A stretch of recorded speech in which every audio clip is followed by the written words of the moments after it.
War does not always begin with explosions. Sometimes it begins with information. In the middle of an escalating conflict between Iran, Israel, and the United States, a new front has quietly opened inside Iran itself. Not in the skies, not at sea, but inside the country's cities and communities. Iranian authorities say they have arrested 500 people accused of sharing sensitive information with foreign enemies. The announcement came from Iran's police chief, Ahmadreza Radan, as Israeli and U.S. fighter jets continued striking targets across the country.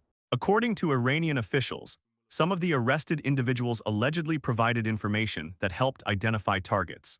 Others were accused of recording footage of strike locations and sending that material abroad. Iranian media reported arrests in several regions of the country. In the northwest, the Tasnim news agency reported that 20 people were detained after prosecutors accused them of sending location details of Iranian military and security facilities to Israel. In the northeast, where airstrikes have been far less frequent, 10 more people were reportedly arrested for gathering information on sensitive sites and economic infrastructure.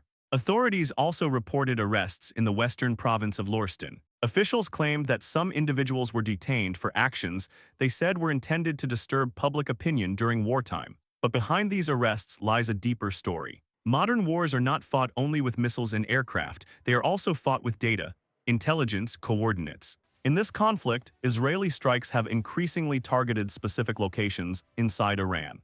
And according to a source familiar with Israeli strategy, some of those strikes may have relied on information provided by people on the ground. That possibility has transformed the conflict. Because if information inside Iran is helping guide foreign airstrikes, then the battlefield is no longer only in the sky, it is also inside the country itself. And for Iran's leadership, that changes everything. To understand why these arrests matter, it helps to understand how modern warfare works. Military power is not only about weapons. It is about information. Airstrikes depend on precise targeting. Fighter jets and missiles must know exactly where to hit. That means intelligence. And in many conflicts, the most valuable intelligence does not come from satellites or drones. It comes from people who see things, people who record things, people who send information. In recent years, conflicts around the world have shown how critical local intelligence networks can be. Even the most advanced military technology still depends on accurate information about what is happening on the ground. In this war, Israeli forces have reportedly begun targeting Iranian security checkpoints based on tip-offs from informants. That suggests a shift in how the conflict is unfolding. Instead of broad military targets alone, operations may increasingly rely on detailed local knowledge. And that kind of knowledge is difficult to obtain from outside a country. It often comes from individuals inside the system, inside cities, inside communities, inside institutions. For governments facing an external military threat, this creates a serious internal security concern, especially in a country like Iran, where political tensions had already been rising. Earlier in the year, Iran experienced widespread anti-government protests. Those demonstrations were suppressed by authorities in what was described as the deadliest crackdown in the history of the Islamic Republic. Iranian officials blamed foreign powers for encouraging those protests. They accused Israel and the United States of attempting to destabilize the country. Now, with war underway and airstrikes hitting Iranian targets, the government sees a new risk. That internal opposition could overlap with foreign intelligence activity. From the government's perspective, the line between protest, dissent, and espionage may become blurred during wartime, which is why the response is often swift and severe. Because in wartime, information can be as dangerous as weapons. So why would intelligence from inside Iran matter so much? Because precise targeting changes the entire nature of military operations. Airstrikes are most effective when they are accurate. Knowing the exact location of a checkpoint, a military facility, or a sensitive infrastructure site. That kind of detail allows strikes to focus on specific objectives rather than broad areas. If Israeli forces are receiving information from informants inside Iran, it would give them a strategic advantage. It would allow them to identify targets that might otherwise remain hidden, and it would increase the effectiveness of their operations. But that possibility also creates pressure inside Iran, because every successful strike raises a question. Was the location discovered through surveillance, or through someone on the ground? For Iran's leadership, the answer may not matter. Either way, the response is the same. A nationwide effort to prevent information from leaking out. That appears to be part of the reasoning behind the arrests announced by Iranian authorities. Officials say some of the detainees provided information used to strike targets.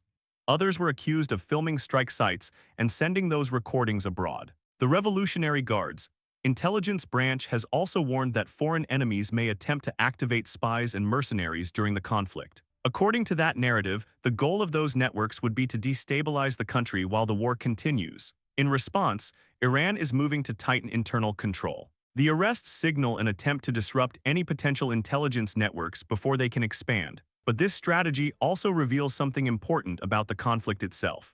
The war is no longer only about military power. It is about intelligence, control, and the struggle over who controls information inside the country. Because in modern conflicts, the side with better information often has the advantage. What is happening inside Iran reflects a larger shift in how wars are fought in the 21st century. Battles are no longer confined to front lines. They extend into cities, into networks, into information systems. The arrests of hundreds of people accused of sharing intelligence show how deeply this conflict may already be penetrating Iranian society. For governments facing external pressure, internal stability becomes just as important as military defense. Maintaining control over information becomes a strategic priority, and that often leads to broader security crackdowns. But these developments also reveal something else. The war between Iran and its adversaries may be entering a more complex phase, one where intelligence operations, informants, and covert networks become just as significant as airstrikes. If foreign militaries can obtain information from inside Iran, their operations become more precise. But if Iran successfully disrupts those networks, it may limit the effectiveness of future strikes. This creates a hidden contest, a contest not visible on radar screens or satellite images, a contest between intelligence gathering and counterintelligence, between those trying to obtain information and those trying to stop it. And this type of conflict rarely ends quickly, because intelligence wars often unfold slowly, quietly, in the background of larger military confrontations. For now, the arrests of 500 suspected informants show how seriously Iran views this threat, but the larger question remains unresolved. If information inside Iran can shape the outcome of military operations, then the future of this conflict may depend not only on weapons and aircraft, but on who controls the flow of information inside the country itself.